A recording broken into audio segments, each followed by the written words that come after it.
Hey guys, welcome to another sound check. This time we have Jeffrey Sutorius with us. Welcome, Jeff. Thank you for having me. Hello, hello. Yeah, it's an honor. It's an honor. How are you and where are we seeing you from? I'm doing great, actually. I'm here with my family in Guangzhou, China. I've been here since end of 2020, and I've been touring here since the start of January of this year. And yeah, it's unreal because I've been in a completely different situation as the world is in at the moment, whereas getting out to at the moment, luckily, as it seems. So yeah, I've been very fortunate in China doing shows and working on musical projects as well. I think a lot of DJs and artists are kind of jealous if they hear you talk right now that you've been touring and playing live already for the vast majority of the year. I get that, and therefore, on purpose, I've been holding back on my social media, especially because of that, because I think it gives a wrong impression, like look at me and blah blah blah blah blah. Yeah. And that's not the type of person I am, and that's something I definitely do not want to portray because we cannot foresee the future. Maybe in a few months we can be back in the old situation like it was. Maybe in a few months I will be back in the Netherlands myself. And like I said, you cannot predict the future. So I always said that I consider myself very, very lucky in the circumstance that I was able to continue some of the things that I like to do most. And that's doing shows. Yeah, for sure. I can imagine.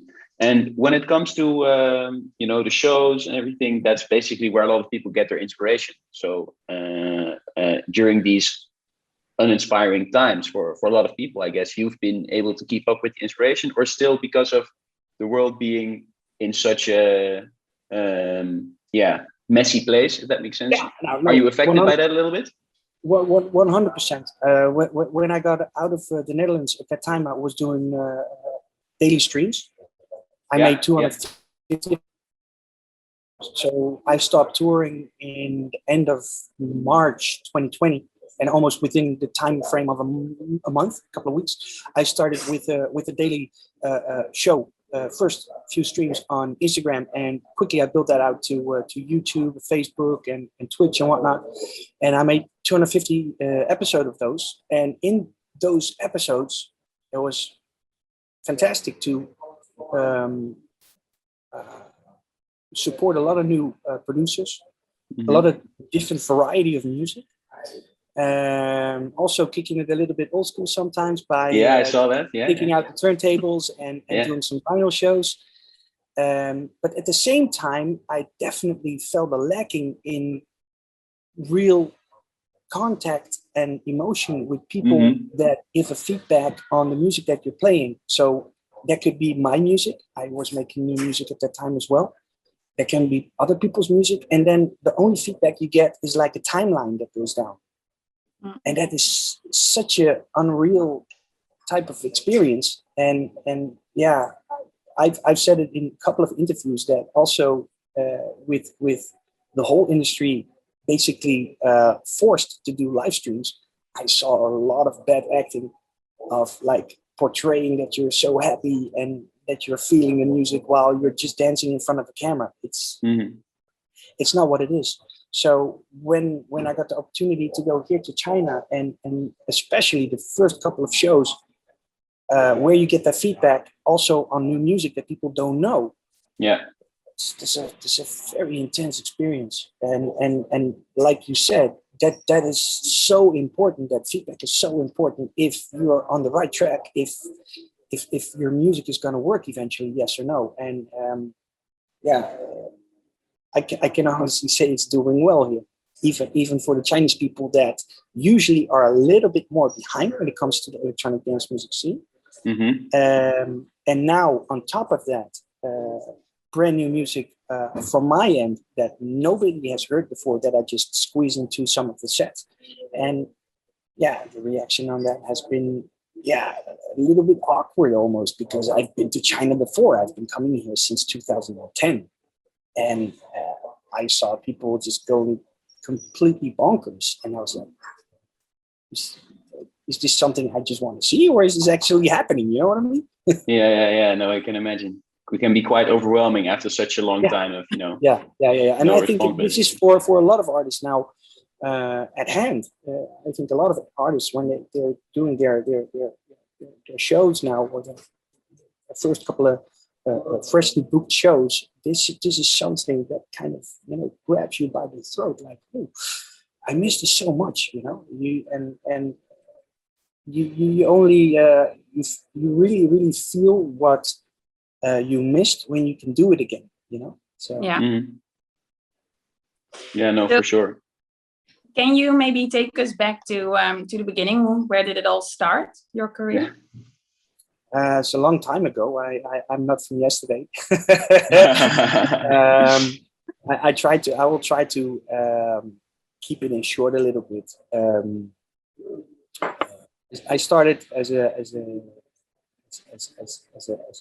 young kid with a drum kit from my parents that I got when I was around 8 years old. My dad has a background had a background in a jazz band as a drummer, and I think he wanted me to also kind of teach me how to drum, and so I got this drum kit and I started to drum along typical 80s bands like Level 42, Toto, nice. Phil Collins, that kind of stuff, to kind of teach myself the rhythm and to focus on the drum parts of those bands. And I taught myself how to drum in that way, and that was really cool. I did some musical recitals on school while drumming, and that was really cool. And when I grew up and I got a little bit older, there was a huge hype in the Netherlands coming from the end of the end of the 80s, beginning of the 90s. It was the whole whole house music revolution, you can call that, and that kind of grew on and divided itself in house techno and in harder styles and less harder styles.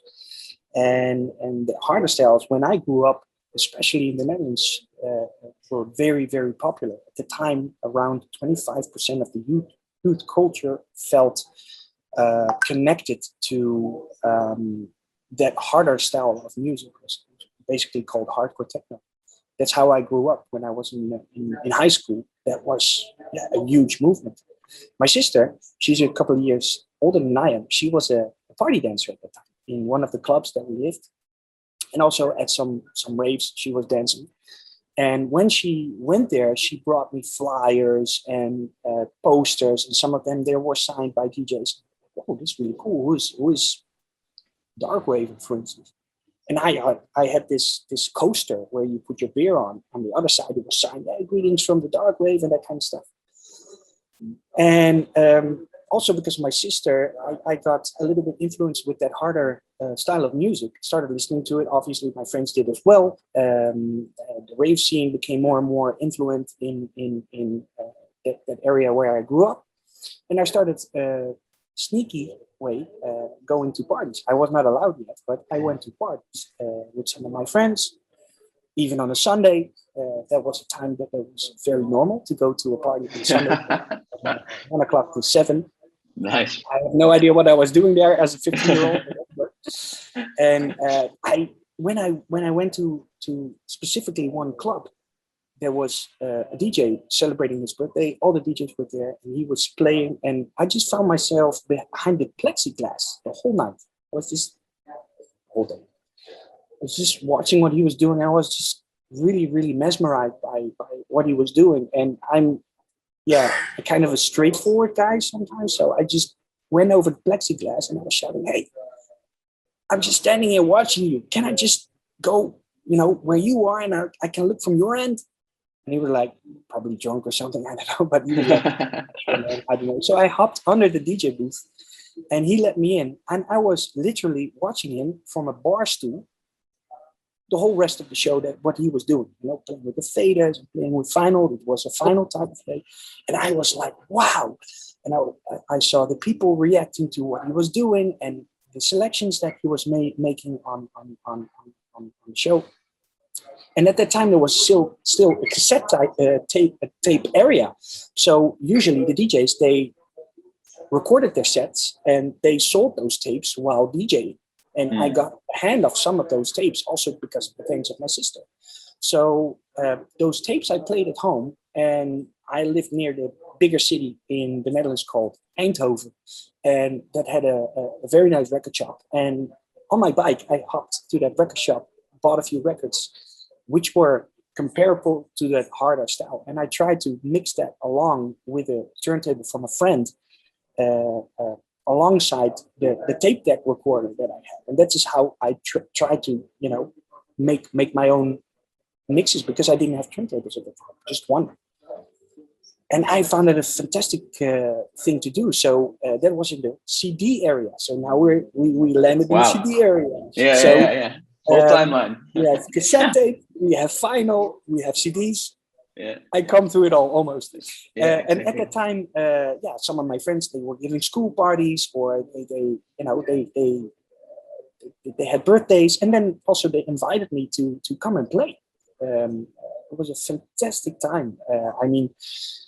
You talk about the 90s. Musically, it is huge. It doesn't even matter what type of style it is. When it's from the 90s, it has something. I don't know. If you would have like one favorite style from the 90s, what would it be? Like one hardcore. One. No, hardcore. Yeah. It's considered early rave nowadays. I would say the era 92, 95, 96, that era, and then hardcore techno is considered like, rave, hardcore. I really enjoy that. I don't have any racism towards electronic music when it comes to that. So my perspective, my spectrum is really, really broad when it comes to electronic music, and that comes also because of that era. So I still listen to that some from time to time, just to it doesn't bother me. Yeah, it doesn't frustrate me.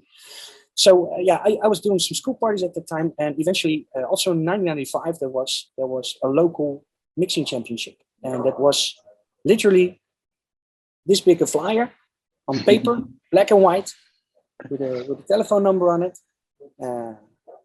I called that number, and I was like, "Do you still accept people for this mixing championship?" They say, "Yeah, we have 1 or 2 spots open. You can come." It's okay, we'll do it. Cool. And I hang up, and I'm like, I think I get myself a problem. I don't know. I don't even know how to mix. I don't have turntables. I don't have a mixer. What did I just do? Yeah. So it happened to be that my sister regularly danced for one specific local DJ who got bigger in the Netherlands and in Europe over the time. And he lived really, really near to us. His name is DJ Vince. And my sister, because she knew him that well, she had his business card and she gave that to me, and it had his private address on it and telephone number. So I was like, this guy needs to help me. I called him. I asked if he was home. I think I spoke to his dad first. I was like, hey, is DJ Vince home? Yeah. 1 moment. I'll get it. Probably he had to come from the attic. He had everything on his attic at the time. So I spoke to him. I said, yeah, I'm the brother of this lad. And my first question to him was, what do you need to become a DJ? And he was like, it was really literally silent on the other end of the phone. And he was like, you need 2 turntables, and you need a mixer, and you need an amplifier and speakers, and of course you need records. And I was like, do you have all that? He said, yeah, of course. And I was like, can I practice at your house? He was like, sure. Wow. So no mobile phone, no GPS, no nothing. I had an old school roadmap road book of the town I was in. I looked up his address. hopped on my bike, went to his door, rang the doorbell. I said, "Oh yeah, you're the brother of okay. Come on." So we went up to his attic, and there was like, for me, there was I still get goosebumps of this. Yeah, I'm not lying. Look. Yeah, I can imagine. Wow. And there was like heaven for me that opened. When we got to his attic, there was full of production equipment. He had an Amiga, I think, to make music with, all sorts of plugins on the side. He had huge speakers. He had an actual physical DJ booth on his attic, fully stacked with crates of records everywhere. And I was like, oh my God. I was like, oh, what is this? And he was like, go ahead. And I had no idea what I was doing. I was just taking some records and just listening and just trying a little bit. And he was not like assisting me. He just let me go my way. And I was like, wow, this is so cool that he just let me do that. So I think I practiced like 2 or 3 times, like literally. And then, it was almost time for the mixing championship. So I had to go back to the record store to buy sufficient records to make the small set. Went to the record shop. I literally had a small blue briefcase where I carried my records in.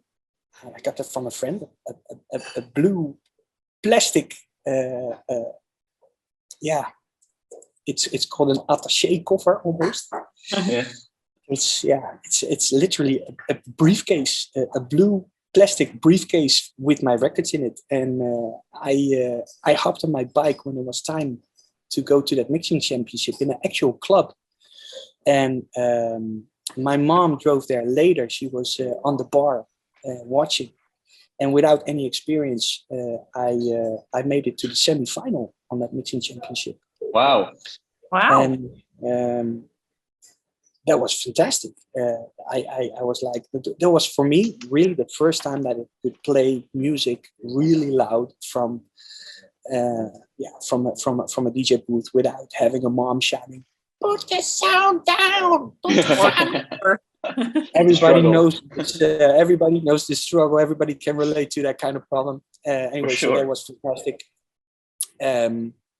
Moved from that city to another city eventually when my dad passed away, unfortunately. And after my first job working at a supermarket, I got the opportunity to work at a record store because it happened to be that all the money that I was earning at the supermarket, I was spending it in a record store. So also to that record store that I went at the time, I went on my bike, literally. That took me, I think, 1.5, maybe 2 hours biking to the record store in Sweet Lake, Zoetermeer. And the guy who was the shop manager at the time, he saw me so often, and I literally walked out of the record shop with boxes. Yeah. So they had some kind of a saving system that if you buy a lot, then you get like 10% discount. Lure me in. But I'm a sucker for that kind of stuff, so they got me. But you have to leave your personal details then. So they had my personal details. And from one moment to another, I got a phone at home. It's like, this guy wants to talk to you. And it's like, it's from the record shop. What? Do you want to work here? I was like, come again? Yeah, do you want to work here? Yeah, sure.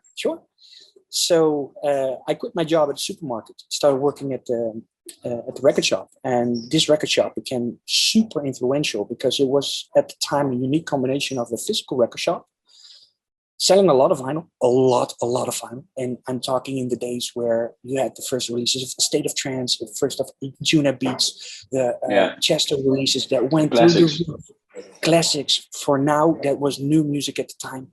And we literally sold those by the stacks. I remember one release of Chesto, I thought it was, I think we only sell from one specific title, I think 300, 400 copies. Wow. So that was crazy. And I found myself in heaven. And basically all of the music that basically all of the money that I was earning at the time, I spent it on music. And a lot of influential DJs from the Netherlands, they came to the show. Under which rank one, Ferry Korsten, Marco V. And I became their personal advisor in selecting their newest tunes every week. Wow. To go through, like, okay, you know, you like this type of, or you need to listen to this, or you have to check out this. And kind of like nowadays DJ promo, basically. Yeah, call it a DJ promo / A&R. Nice. Yeah, that's what I love to do. And my spectrum also at that time was completely open. I didn't have any bias to hardstyle, to techno, to trance. It didn't matter. And I think in that way you can give the best advice. For sure. In what can be interesting for DJs when they have to do shows. At that time, I got to get closer to some of the DJs who were coming to the store, who were still playing like hardcore techno at the time, hardcore techno, hardstyle, hard house at the time, and we became like part of a bigger friend group. So at the time, I was doing a little bit of shows, just minor. I was doing a little bit of production work, minor, because that record shop was also partly a record company. And at the time, we were also one of the first, if not the first, online record shop in the world. It was called onlydjs.com. And that was going through the roof. So we had a combination of a physical record store, an online record store, and a record label. Actually, a lot of labels. And with one of my colleague workers, I started making music at the time. And after a while, one of the first things that I got an opportunity to was to make a remix for, what was it? A house track, actually. And that got released very quickly. I think that was in 2004, around that era. And like I just said, I became part of a bigger friend group of DJs that I started to travel along with. If I didn't have to do a show myself, then I was traveling with them, or I drove them. I'm not a drinker, so that's a safe bet for them. Yeah. And then you start hanging out with them also during the week. You go have a meal sometimes. You hang out. Sometimes you go to the cinema, and eventually, being part of the bigger friend group, we were a group of friends of maybe 15 to 20 guys. And we also went on holidays. And two guys of that group, they were at the time still in the beginning influenced with Sander Kleinenberg. They were making music and making music with Sander Kleinenberg. And they were doing a few shows themselves as well under different aliases. And at that time also, slowing down with Sander Kleinenberg and forming a new project. And at the time, I was at the brink of that project, and that's eventually what started out as Dash Berlin. And before Dash Berlin, everything was more hobby-wise / passionate, but slowly but surely becoming more and more interesting and more serious. I was playing under 2-3 different aliases at the time. Wow. And I was playing for ID&T, for Defcon 1, for UDC, Impulse. I played outside of the Netherlands, played in Italy, played in Norway. So it was gaining some kind of form of momentum. But at that time, those guys, they were also looking for someone who could do the shows. And while I was already hanging out and, of course, having a friendship bond and helping them with the music, they knew my musical experience, my musical taste, my ability in that way, and asked me to join. And I said no. I said no because at the time I was doing on different types of styles of music. It was going really well. I played on Mysteryland. It was not all main stage, but I was part of those events. Played on Nightmare in Rotterdam, and was this as Jeffrey Bounce or as Jeff Bounce? Oh, nice. As Jeff Bounce and Toxic as well. Played on the Love Parade. So it was definitely going somewhere. So eventually, they got back to me again. You really do not want to reconsider, and please join. So eventually I was like, okay, well, if I have to join, that it's going to mean that I have to stop with all the stuff that I'm doing now. Yeah. Which also makes it a little bit easier, because I was basically doing everything that went from house, progressive, to trance, to hardcore, to old school, to jump style, to it was getting too much. I loved it, but it also was not able to be, No, exactly. keep that up. Yeah. So that in a way was also a kind of a savior, because I could focus more on more specific progressive trance, vocal trance kind of angle, and that's from where everything bit by bit got more and more professional, and over time that grew to something which I could do actually to make a living. So we formed a group with 3 people, 2 people behind me who were mainly responsible for the music, and for me, to do the show and travel all around the world, and being of influence beside that in the studio, and also highly influential for the road to take. Where do we bring things musically? Especially in the early days where there were not so many shows yet.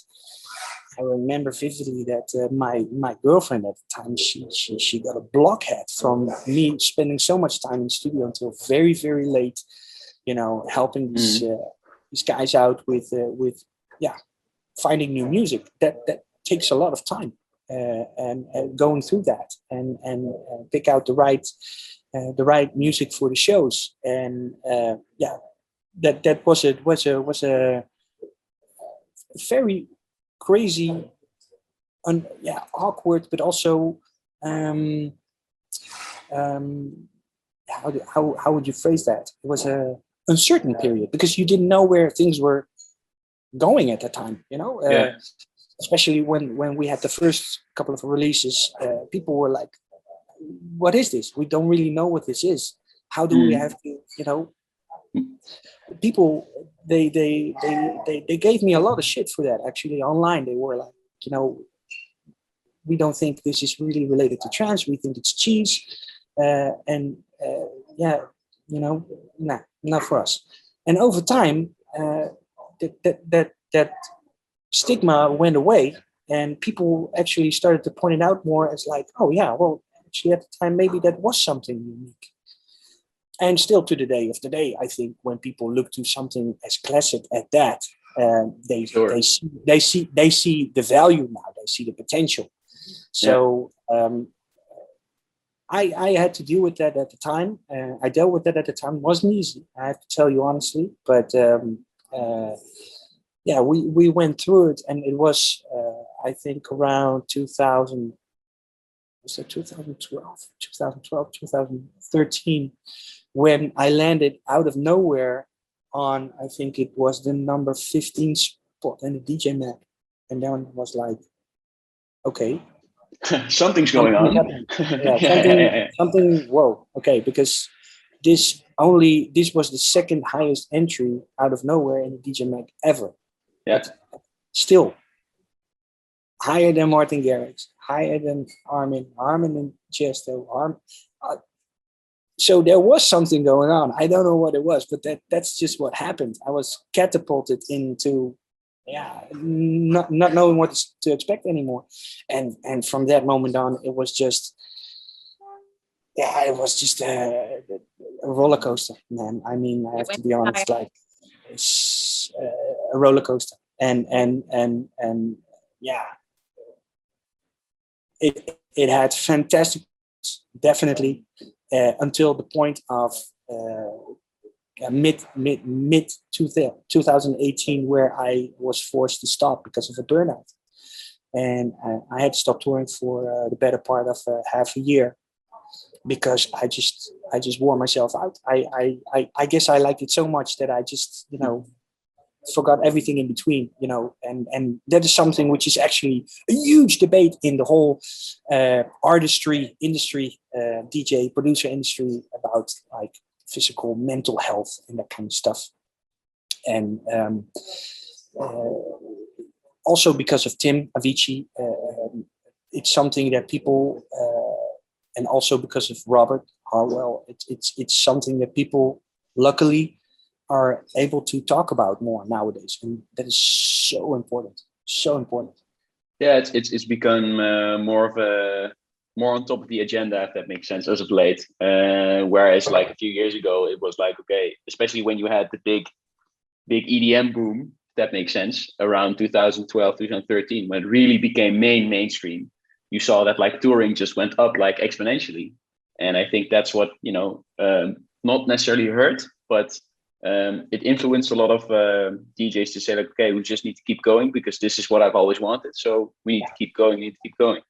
So how, and I think that's for a lot of people a big thing right now. How do you get the courage to also kind of say to yourself, okay, now it's time to quit. Now it's time to kind of take a break, because I think that's pretty heavy to do, like super important. But you know what, Joel, that's actually a really, really tough question to answer. And you know why?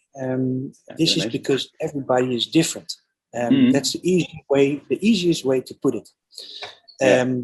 All the artists, they have their own personality. All the artists in the industry, they have their own wishes, their own goals, their own personal agenda, if not, their own character. And based on that,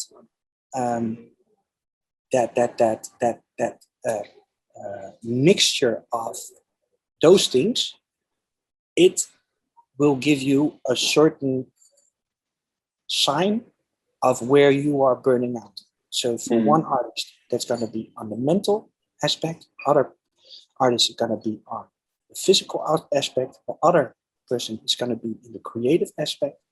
The other artist is not feeling it anymore. So you're basically you're not enjoying anymore what you are supposed to enjoy.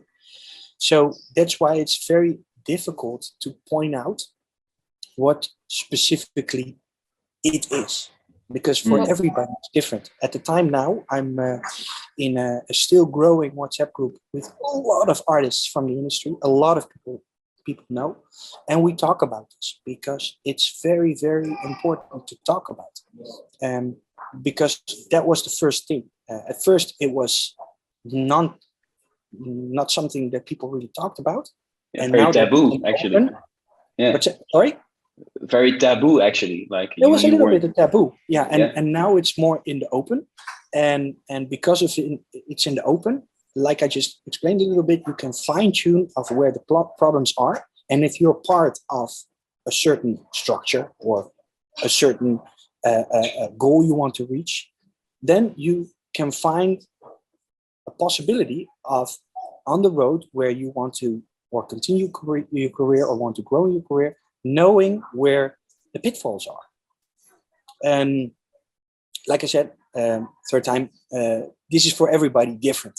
For me, my story is that I thought I could do it.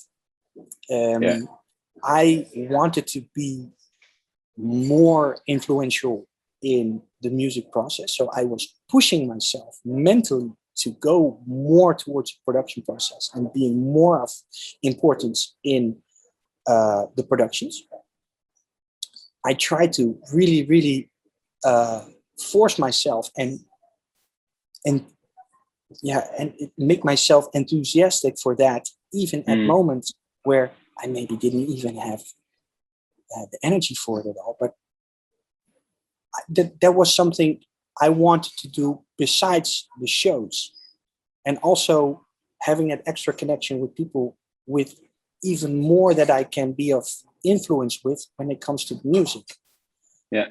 That was a struggle. That was definitely a struggle. Then you have like the physical aspect. For me, I have we didn't talk about that, but I have a sporting background. I used to play soccer at bigger soccer clubs in the Netherlands, but the youth divisions. So I consider myself a healthy guy. So I was telling myself all this touring from Miami to China, China to Brazil, Brazil to South Africa, and from Australia back to Las Vegas to do shows. No problem. I can do that. Until I read an interview with Chesto where he said, this was a heavy one. He was describing something of a tour, and he said, this was a heavy one. And I never really looked back to what I was doing. I was just looking forward. And if I look back now at some of the schedules that I did, I was like, and I show it sometimes to people. I can imagine. Yeah. How is this possible? So then you think, okay, that's it. No, because I also wanted to feel fit. So I wanted to do it. I saw it as a challenge. I wanted to do more. I wanted to be more involved in the production process, but I also wanted to be more fit in order to do those shows, do that traveling. So I started to do extra exercise. So I started to do yoga. I started to do Bikram yoga, even on show days or after show days. And Bikram yoga mainly is meant to, that is also a little bit of choice. For the one person, it is more of a physical challenge. Another person, it's more a mental tranquility type of challenge where you actually, switch yourself off for 1.5 hours. And what did I do? I come from a sporting background. I saw that as a challenge. So when I went to the Bikram yoga after a show, you have to go there. That takes you maybe 15, 20 minutes, sometimes 30 minutes to get to get to there. Then you have to be in time. So you need to be having your spot in the yoga area. Then you do your Bikram yoga session, it's Bikram yoga. It's 90 minutes. So before getting out, you already spend 2 hours plus of the day in doing something which actually wears you out more than the shows and the travel alone. Yeah. Not even talking about checking new music. Exactly. And also talking on social media and with other artists, and also be available for the fans. So it is a huge thing, and I saw that as a competition. So when I saw people, I was like putting the feet in the neck and nibble on the big toe and that kind of stuff. I wanted to do that too. So I was stretching like a. I will not say that, but you know what I mean. Because I also wanted to reach that level. So we were growing with Dash into newer heights and growing into more shows, bigger shows, more appeal, more media. I wanted to contribute more to music, but also at the same time doing more intense shows, more intense travel, and with that doing Bikram yoga. It's not a good combo. No, I can imagine. And especially if you basically everything you do, you give yourself a challenge to it that you need to excel in it, then there's no relaxation moment anymore, I guess. Well, that's the trap that that's the trap that I got myself into, because I sometimes told myself, well, Bikram yoga, it's 90 minutes of peace. You just have to follow the teacher, and for the rest you can, And I can imagine. Sometimes when I got home after a show, maybe from Vegas, London, Amsterdam, and the night of when I landed, I was on the yoga mat. Wow. And the other day, I felt fantastic. I slept well. I felt fantastic. And I had the idea that yoga was the perfect solution for me. When I was tired, it picked me up. And when I was energized, it calmed me down. I thought it was the perfect solution for me to do that, besides the shows and the travel. And you also have a personal life in between of that.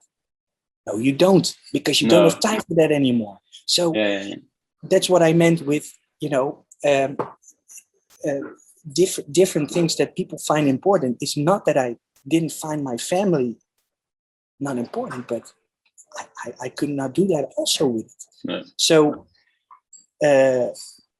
that was impossible to keep up with, and I lost relationships for that. I lost girlfriends, and that cost me dearly. Yeah, it was too much to handle. Eventually, it was too much to handle, and that definitely came to an outing in mid 2018, where I got in a really dark area. From where I say to people, like in general, if you get into those areas in dark moments, I just call it dark moments, then it's really time to ring the emergency bell and you have to start looking for help. Yeah. And that's what I did. When you look back to your career, what's the biggest highlight? That's a cool question. I will try to answer that in two ways. Here we go. Yeah, sorry. No worries. I like it. It's a great conversation. Always when people ask me, like, if you look back at your career, what are the biggest highlights? Is like, you already at the biggest high. You know, you cannot top it. That's what kind of a little bit lingers towards the question. And I want to say, I don't see it like that. It's just one road. And that road, you know, sometimes goes up, sometimes goes down, sometimes you go left, sometimes you go right. So that will continue to happen now as well. On the other hand, you know, just neutral, if I look back at your question and I have to say, okay, what are highlights? There have been so many of, you know, doing a stadium concert for 14,000 people in the middle of Mexico City, doing a huge solo show in Six Flags, traveling through Russia and ending in one of the most polluted cities of the world, Dzerzhinsk. It's I think one million times higher polluted than everywhere allowed in the world. Really? It's also a highlight. Yeah. It's also a highlight. It's a highlight. It's a highlight. I mean, it doesn't make me happy per se, but it's a highlight. Yeah. Obviously, like you just mentioned, Joël, the EDM boom, I experienced the fullest of that in Vegas. When I did my first show in Vegas in the Palms, I got scouted by somebody who started doing artist bookings in a new property at the time.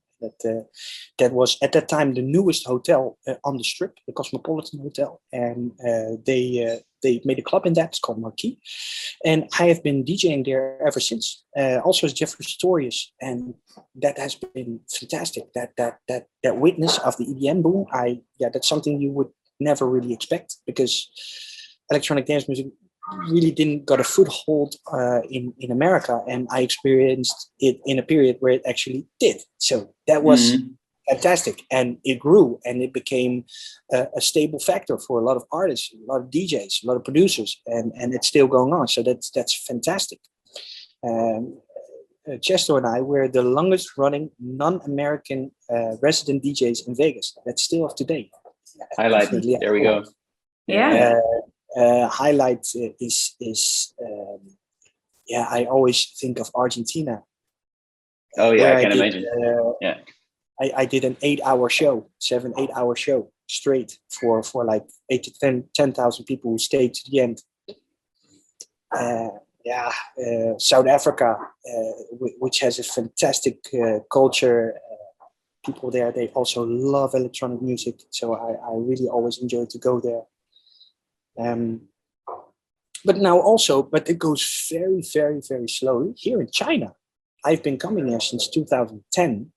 My first show was, I think, in some kind of a buurthuis, some kind of a scouting with a wooden floor with 2 lights on the mixer, and those made the mixer so hot that I cannot even touch it anymore. To now, like the most super professional, high-end modern clubs with the most crazy light shows and LED shows you can imagine. And I'm part of seeing that develop here in China very, very, very slowly, but that's going on. And then if you see like club culture here in China, it's insane, fantastic. It's such a huge country, a lot of big cities, and the majority of the big cities, they all have respectable clubs, and those clubs, they're doing a fantastic job. It's not that I'm saying that because I'm here, but every artist who goes to China has the same. I hear that a lot. Yeah. I mean, if you choose one place to do a gigantic show, what would be the best place to do it? Mexico. Yeah? I started traveling to Mexico in the better part of 2010, 2011. That was at the time where the first track, Dash Berlin, really got foothold in Mexico City and became huge. And that was in a time where Mexico actually was considered super unsafe. A lot of artists didn't go there or didn't want to go there or were afraid to go there. I went there and I just met the nicest people who were absolutely insanely in love with electronic music and just were fully living that, like emotionally, spiritually, in an energetic way. You know, at the time of where I went to the parties myself in the Netherlands, it was almost like a starting point again, where I saw when the doors go open of a show, they come running in, like, I want to be on the front. You know, that passion of those people, it's still there. And that's why so many people want to do shows in Mexico. Because do you think it's a coincidence that there's an EDC Mexico? Mexico is next to America. Why would there be an EDC Mexico? It doesn't make any sense. No, it makes a lot of sense because I think an EDC Mexico is almost just as big as a regular EDC in Las Vegas. And if it's not that big, literally, then for the name, it is getting there in Mexico because people, they love the electronic music there. And they kind of embraced me for the person who I am. Like they know that I will take a lot of time for them, and I know they give me a lot of support and respect back in that retrospect. And that is a connection with fans between me and Mexico that will never fade away. Yeah, no, I can imagine. And obviously you've had such a long career already, and you've seen so many changes. Like, what's one of the biggest changes you've seen, and one of the changes you've liked to see in the industry, in the music industry, where it's like musical one? What you see in general, I already saw that while working in a record store, is that things, they come in waves. Yeah, come in waves of popularity. And sometimes that's a hard wave, sometimes that's an emotional or an energetic wave. And that's also connected to where things are economically are going better or worse. I think that we're in a type of era now with the electronic music industry that it's definitely mature. So it has history. It has, like we call in the Netherlands, fat on the bones. So it's a popular culture. It's a popular lifestyle in a way. And what you see now is that although some styles of music are very popular and they are doing great in shows and pulling in a lot of numbers of people and a lot of the music is getting supported, is that when you look back to what originally the music was called, we cannot follow that anymore. That's where we are now. I don't know exactly where that comes from. I will try to explain a little bit. I will try to elaborate. So when I was working in a record store and like Carl Cox or Sven Väth was playing techno, then you know when you go to a party what you could expect. If you go to a party now and you go to a techno party, that's not techno. That's what progressive used to be, and even vocal progressive used to be. But in the time when vocal progressive was vocal progressive, that was more connected towards trance. Yeah, exactly. Yeah. And so this is what you see now, is that you see a type of fading of styles where you cannot actually, if you've been in the industry longer enough, that you cannot really grasp what the style is anymore, because it's not really definable. I could have never expected that techno, which is actually a minimal form of dance music, minimal electronic techno that already got popular in its own name, minimal, there we go again, got melodic and emotional, and therefore over time also got vocals to it. Vocal techno, yes, people, yes, people, that's what's going on right now. So the things are like the bets are off. There are no more rules when it comes to the production side that you have to really stick to say, okay, then I want it to be I want it to be EDM, or I want it to be techno, or I want it to be it's more dispersed. It's more it's more all over the place, and that makes it interesting, because I think it makes it more interesting for even a wider people of crowd.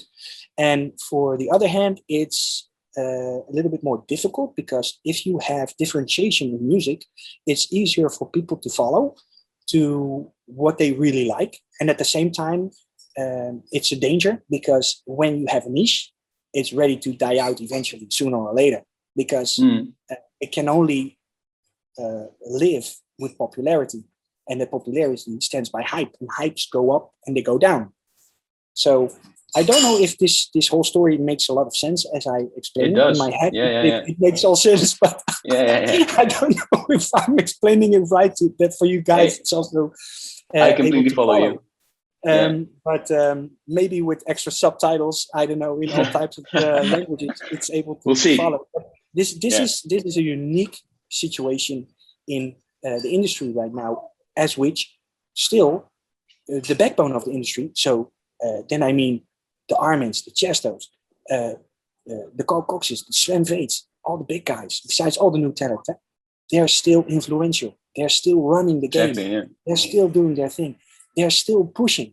And that's fantastic. It gives me goosebumps. I find that fantastic, because I don't know where that comes from. It is that's the magic of electronic music, I guess. Yeah, for sure. And looking like towards what's coming for Jeffrey, also music wise, how would you categorize the sound you're going for, and also who are your influences, and how do you get by in how did you get by in the past year, and how are you looking forward to? It's a cool question. Obviously, I want to cater a lot to my fans that have been supporting me for the better part of 12 years. And that's something I do. But from the get-go, where I started and where I'm back now, in a way, I have a way bigger, broader perception of what people can enjoy. So what I have in mind, also creatively, is actually this. Can I explain this? What I have in my mind and what I want to do creatively is actually already what is going at hand, what I just explained when it comes to the music industry. So I want to do, when it comes down to really easy answering that question, I want to do more different types of music, which are appealable to a lot of people, but do not alienate my fans. So that can be, let me give you an example. Sure. One of the first tracks where I worked on completely on myself, when like, let's say for the better 1.5 years ago, I was doing Dash completely on my own. It was a remix for Mayan, and he made a track. It's called Cold Summer, with the vocalist Icon. And I asked him if I could do a remix. I made a remix of it. And when people heard it, they could not define it. They could not define the style. That's amazing, because it appeals to me. I think it appeals to the people. The people, they say they like it, but they don't know what it is. So they try to box it in. And you know what they called it? Electro prog pop. There you go. Okay. I didn't think of that. It's not my term. Electro prog pop. But that's just how I wanted to approach that specific track. So, but my horizon is really big. So I like trance influenced, I like vocal influenced, I like pop structures, I like big room structures, EDM structures, house structures, I like techno structures. but it has to fit in where if I would play a show as Jeffrey Sutorius that appeals to the people I've been playing for 12 years long, but also gets them a little bit on the bandwagon for a step into the future. New stuff. Yeah. Yes. Yeah. Because the thing is that what I used to do with my shows, and that also gained a lot of success, I have to be honest about that, is that I'm not going to say that my shows were repetitive. They were definitely varied, but they consisted of a lot of the same music. And I think we're now in the type of era for the electronic music industry where people also want to be they want to be surprised. And because they want to be surprised and they are open to step into a form of vibe, that's why I think that techno is so popular, because you don't know what you're going to get. But it still encapsulates you when you go to a party, and that's why it's doing so big. I could have never ever predicted that techno would become so huge. I mean, I'm super happy for all the artists that are specifically in that scene and also have been working for such a long time. But I could have never predicted that ever. Not saying that I specifically want to make techno, because I don't think that I have the ability and the know-how to do that in the right way that it should. But for the styles that I just mentioned, that is something where I have my radar. That can be trancey, it can be progressive, that can be groovy, can be energetic, can be euphoric, uplifting, but can also be tropical. The track that I did with Jordan Grace, No Regrets, that's actually, that's almost tropical house. What do you call it? Yeah, exactly. Yeah, because there was a possibility to do so, and definitely the vibe of the vocal pushed me that way to approach it in that way, and it was refreshing. It was a completely new angle to jump into from creative standpoint. So that was really cool. So I don't want to box myself in. I want to box myself out. And I hope that the people who are listening to all the Jeffrey Sutorius music, whether if it's energetic big room, or it's more melodic, or it's more pop structured, or it's more trancey structured, that they are open to the story of the music. Are they and what I see with the releases that have been out since the start of Body Warmer, my own label, first track, Bad Days, that was almost autobiographic. So that is something that I keep really close. And in what way was it autobiographic? Sorry to interrupt you, but in what way was it autobiographic? Bad Days is about that even the bad days are good, and that you have to see potential in negative things, because without negatives you don't have positive. And that is very hard to grasp that, especially when you're in a negative vibe, but it is some kind of a universal truth. So that really spoke to me, especially when I when I had my burnout, because there was a reason for me to have that burnout. And so Bad Days was the first track that I produced as Jeffrey Sutorius. And like I said, for me that felt almost autobiographic. But my story is not only my story. There's a lot of people who can relate to that. So that is more of an autobiographic story. Another story is like the follow-up actually with Jonathan Mendelsohn. Nothing Hurts Like Love. That's something that I also can very, very much relate to. And I've been working with Jonathan Mendelsohn many times before.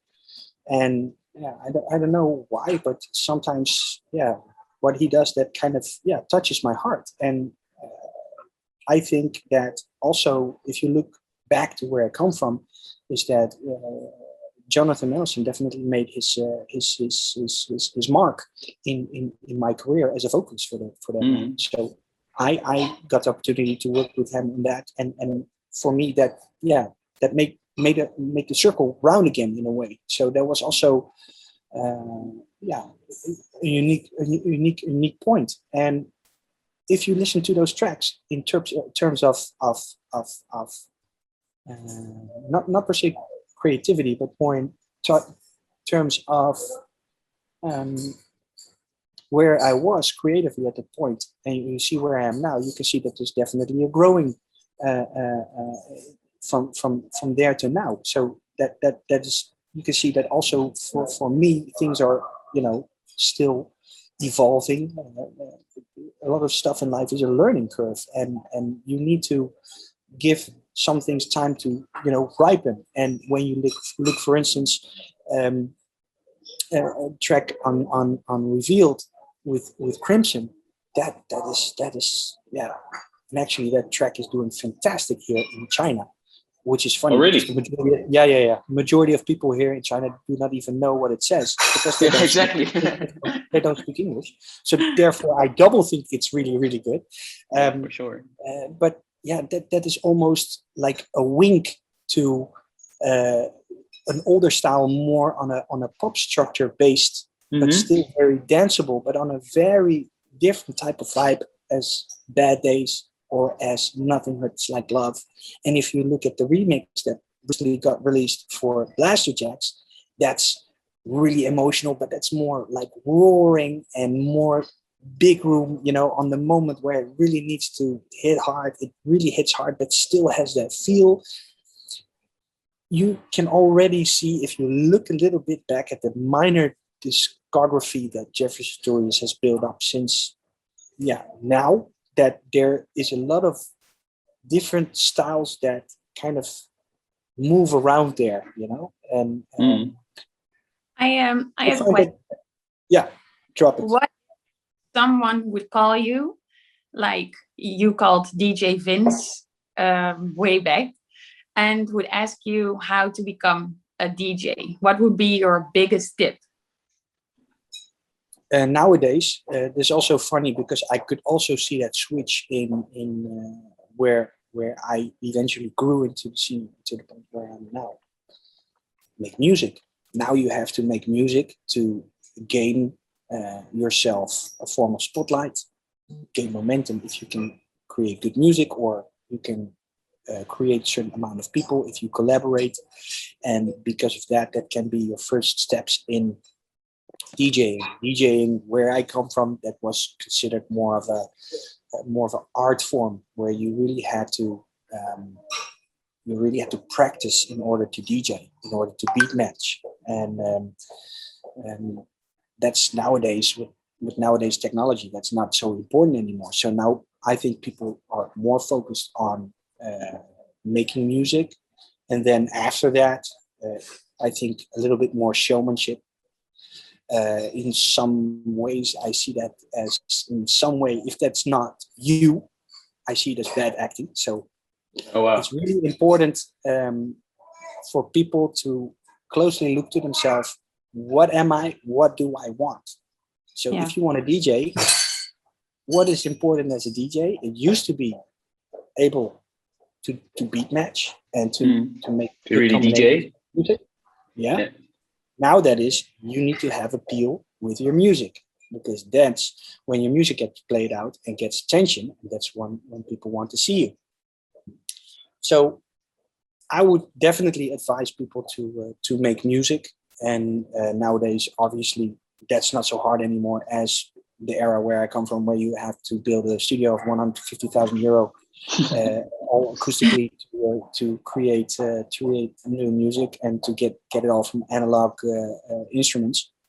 And that threshold went to like 0, where you can work with Fast Tracker and nowadays super easy with things like Splice, and that makes it easier. But on the other hand, making it easier, there you go with the black and white again, and with the Bad Days is good actually, because it makes it easier. It also makes it harder because it's more accessible to so many people. So how are you going to be creative? How are you going to stay creative? And that question also has an answer. It comes to sound design. Sound design nowadays is really important because people then can know you for a specific type of sound that your tracks sound like. And sound design is, again, just like how DJ used to be, a form of art. That is something you really have to learn how to shape. I cannot, with the finger snap, I'm not a good sound designer. That's not where I come from a producer's standpoint. Absolutely not. Nah. So that's another form in the creative process, which becomes really important nowadays, to kind of dive in deep to make sound your own in a way.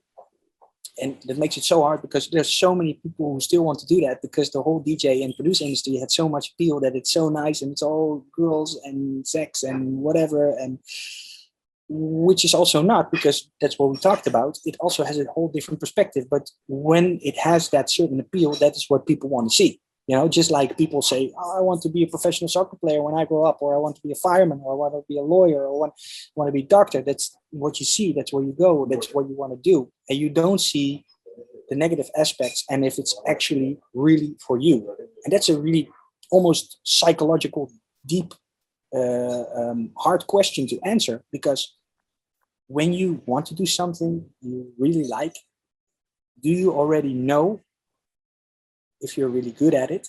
And if you're not good at it, are you working hard enough, or are you able to work hard enough to achieve that goal? And if you've achieved that goal, when working so hard, are you still happy with it? Yeah.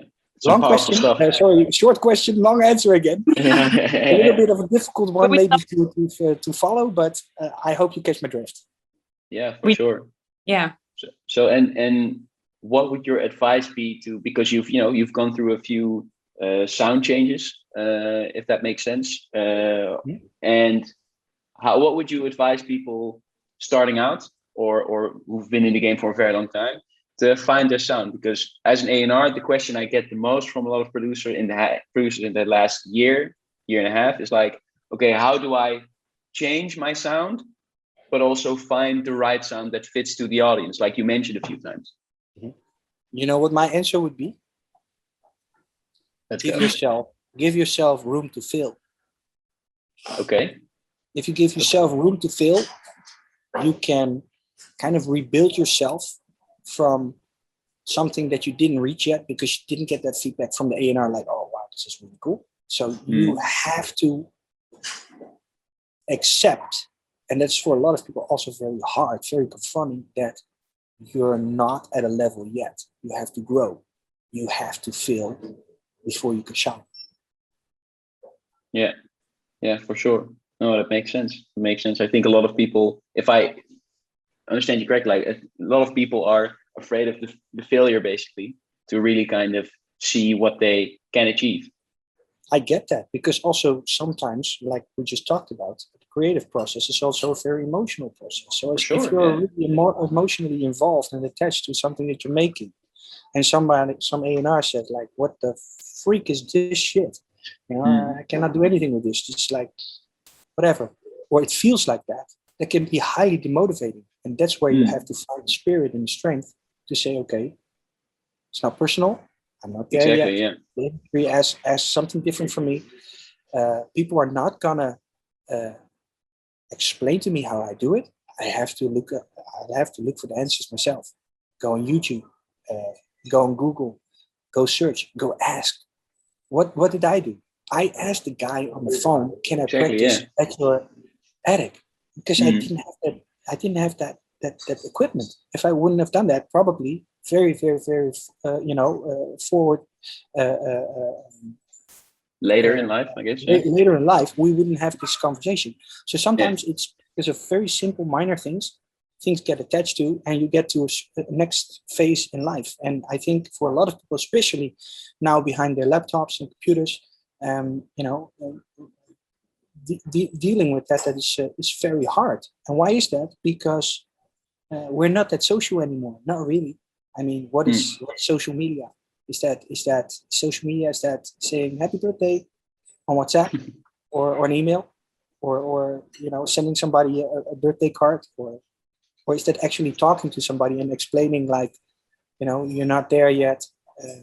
And if it comes from a direct point where you can look at people, and you can even put the hand on the shoulder and say, don't worry. If you really want to make it, you really have to be open to fail. Then it's something you can understand. And then you have your exceptions to the rule, where people are super talented and all of a sudden they hit it. And they get a lot of traction and attention, obviously, but those people are unique. And the last unique, most iconic person we've seen about that, I think that's Martin Garrix. Yeah, for sure. Well, you know, I think powerful stuff being discussed here. It's not bullshit talk. a lot of great insights for everyone listening, of course. And for Jeffrey, like what's something on the horizon people can expect from your side? Like what's going to be? Are you ever going to make a record in Chinese? Is that something that's been on your mind lately? Maybe. I'm not going to rule anything out. I think it speaks more for itself if I would do something in Spanish. Yeah. Okay. To start with. Yeah. So, to start with. Actually, I am working on something. So I cannot reveal too much about it. For sure. I am. Okay. Do we have a scoop? Yeah. We have a scoop. Yeah, yeah, sure. You do have scoop. You got it. Yeah, we got it. Yeah. Okay. We talked a little bit about techno. I do really enjoy listening to techno in the format as it is right now. I think there's an incredible amount of talent. I think you see some styles of music a little bit shape-shifting also towards techno. And I started up a sub-label of my Body Warmer record label that's called Body Warmer Scuba. Because if you use Scuba, you dive deep. Go deeper. And that's where the music is going to bring you. Nice. And so I want to expand Body Warmer Scuba a little bit with some new, really promising artists and some more arrived artists as well. Focus on new releases, from which I have a lot. We didn't talk about it a lot, but actually in the COVID period where I was in the Netherlands, there was a lot of time besides doing the live streams to make a lot of music, and I have been busy with that. That music initially was meant to be Dash Berlin, but it's me, Jeffrey Sutorius. So that's going to be the change of the name. Still continue with that. That's great. Definitely planning for an artist album this year. That was already on the planning, so that's something I definitely want to continue, and I have the material for, that's what's on the bandwagon a little bit. I'm continuously trying to work on new material on a weekly basis. I don't want to push myself too much. Yeah. Because already with DJing and traveling, I pushed myself over it. So then I could do that again, but from like a studio perspective standpoint, and I don't want that to happen. So yeah, Body Warmer Scuba, new releases on Revealed. Definitely planned. Some really cool collabs also coming, because although I explained to you a little bit that I'm also on the learning curve, I see myself also responsible in helping out new talent in their first steps in the industry, and kind of introducing them as new talent to new fans and also my fan base. So I really enjoy doing that, because it almost feels like you're a little bit of a trainer, I can help you out with this or that. And sometimes it also happens, I learn from these guys. They come up with stuff. Sure. Like, how is this possible? How did you do that? So it kind of